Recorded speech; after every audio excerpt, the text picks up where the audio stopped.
In the day's other news, despite a dramatic surge in COVID-19 infections, the U.S. labor market is showing some signs of healing.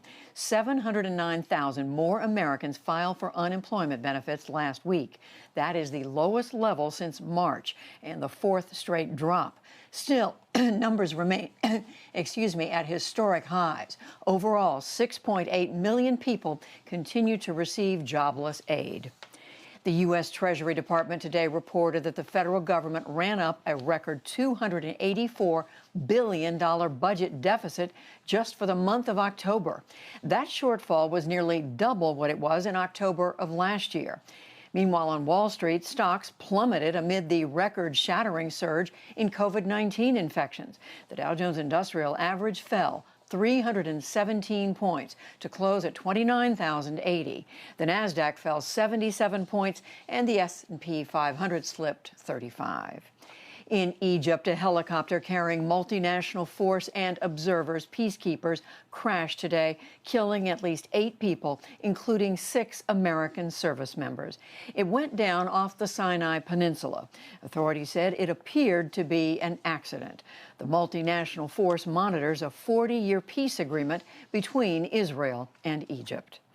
The United Nations Migration Agency says that at least 74 migrants drowned after a Europe-bound ship broke down and capsized off the coast of Libya. It is the latest tragedy in a series of at least 8 shipwrecks in the central Mediterranean since October. So far this year, at least 900 people have drowned in the Mediterranean trying to reach Europe. Pro-democracy legislators in Hong Kong officially handed in their resignation letters today. It was a mass protest after Beijing kicked out 4 of their colleagues this week. The 15 opposition lawmakers refused to attend this morning's legislative session, leaving their seats empty. They insist that Hong Kongers must continue to stand for autonomy from Beijing.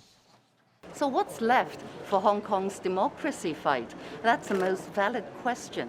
But it doesn't mean that, that's the end of it and we all go home and forget about democracy or human rights or any core values. We do not underestimate Hong Kong people, especially our young.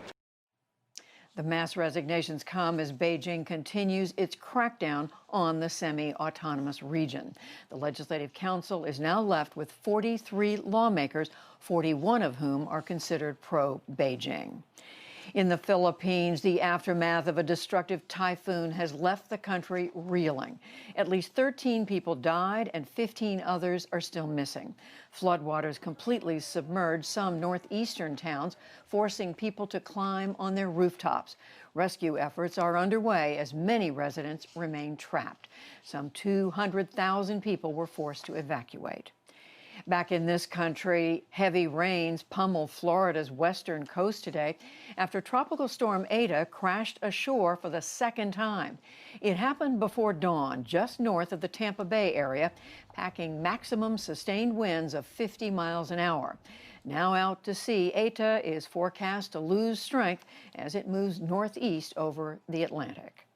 And a federal appeals court in Boston has ruled that Harvard University's admissions policies do not discriminate against Asian Americans. An affirmative action group had argued that the school went too far in using race to consider students. But 2 judges today upheld a lower court decision that rejected those claims. Today's ruling paves the way for a possible review by the U.S. Supreme Court. Still to come on the NewsHour, social media companies combat disinformation in the wake of the election. The world responds to Joe Biden's defeat of President Trump, and more.